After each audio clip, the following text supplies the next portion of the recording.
మనకి లిఫ్ట్లు పనిచేస్తున్నాయి కదా. కరెంట్ ఇవ్వలేదు సార్, ఇంకా కరెంట్ కనెక్షన్ ఇవ్వలేదు.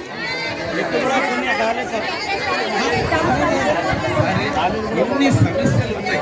ఒక డబుల్ బెడ్రూమ్ ఇచ్చాము అని చెప్పేసి అదేదో కట్టించి వదిలేస్తే మనకి నివాస యోగ్యంగా ఉండదు. దానికి కరెంటు ఉండాలి, వ్యవహారం ఉండాలి, నీళ్లు ఉండాలి, అన్నీ ఉండాలి.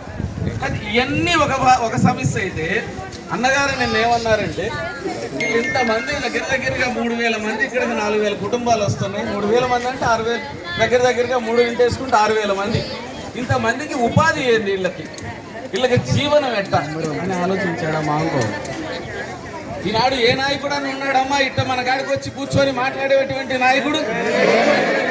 ఏ పేపర్ తీసినా, ఏ వీడియో చూసినా, ఎక్కడ చూసినా కూడా మనకు రాజేంద్ర అన్న, ఈటలు రాజేంద్ర అనేటువంటి వ్యక్తి బడుగులు బలహీన వర్గాలు మనలాంటి అంబేద్కరులైనటువంటి దగ్గరికి వెళ్తున్నటువంటి ఏకైక వ్యక్తి మన ఈటల రాజేంద్ర.